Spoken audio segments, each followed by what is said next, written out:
Assembly अपनी मुद्दत क्यों नहीं पूरी करेगी? हम ये गैर यकीनी क्यों फैलाते हैं? मुझे नहीं समझ आती। आखिरी बार कब था? 18वीं तरमीम के बाद तो हमारी असेंबलीज ने अपनी मुद्दत पूरी की है, क्योंकि प्रेसिडेंट यूनिलैटरली तो डिसॉल्व नहीं कर सकते असेंबलीज को।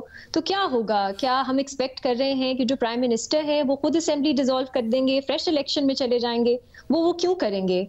तो असेंबलीज की बात तो मुझे नहीं समझ आती। मैं एक्सपेक्ट करती हूँ, उम्मीद करती हूँ कि असेंबली अपनी मुद्दत पूरी करेगी। जहां तक हुकूमत की बात है, मेरा ख्याल है इट्स ओके।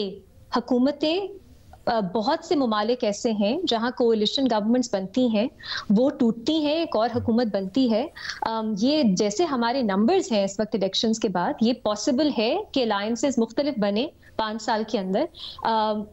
इशू ये है कि क्या जो बेसिक रिफॉर्म्स, जो शुरुआत जिनकी होगी, क्या वो अगली हुकूमत कंटिन्यू करेगी या नहीं करेगी? इस पे अगर एक बेयर मिनिमम अग्रीमेंट हो जाता है पार्टीज का, तो मेरा नहीं ख्याल इससे भी इतना कोई खौफ आना चाहिए हमें कि बीच में हुकूमत मुद्दत पूरी करे ना करे, वजीर आजम मुद्दत पूरी करें या ना करें। प्रेसिडेंट भी, अगेन, प्रेसिडेंट को इम्पीच करना बहुत मुश्किल है, आसान नहीं है। हुकूमत बदलती भी है, वो प्रेसिडेंट नहीं तब्दील कर सकते।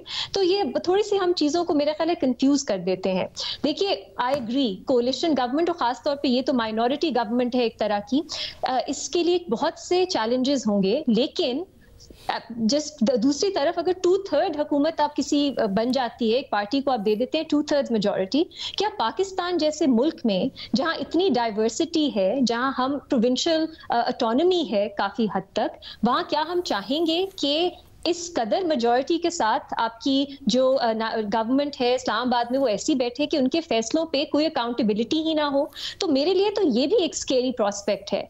सो मेरा ख्याल है, अगेन, मेजॉरिटी गवर्नमेंट्स की और माइनॉरिटी गवर्नमेंट्स के अपने अपने फायदे हैं, अपने अपने नुकसानात हैं। मैं इस वक्त, क्योंकि अभी हुकूमत बननी है, शुरुआत है, मैं तो कहूँगी उम्मीद करनी चाहिए बेहतरी की। इतना ज्यादा खौफ गैर यकीनी ऑलरेडी है, हमें मजीद उसमें इजाफा नहीं करना चाहिए प्योरली स्पेकुलेशन की बेसिस पे।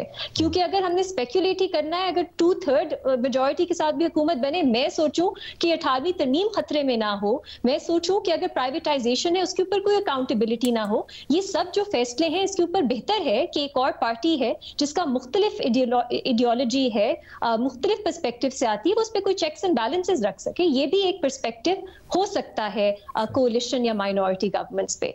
बाकी मैं कहूंगी हुकूमत मुद्दत पूरी करे या ना करे, एक जो बात हो रही है चार्टर ऑफ इकोनॉमी की कि सब पार्टीज एक बेयर मिनिमम एजेंडा पे एग्री करें, वो ज्यादा अहम है। क्योंकि मेरे लिए बहुत से ऐसे ममालिक हैं जहां हुकूमतें बनती रहती हैं, उससे पूरा मुल्क जो है उसमें इस तरह नहीं होता कि ऐसा हो कि पूरा केओस आ जाए, फिर भी जो रोजमर्रा का काम है वो होता रहता है। सो आई थिंक ये भी एक पर्सपेक्टिव है जिसको देखना चाहिए।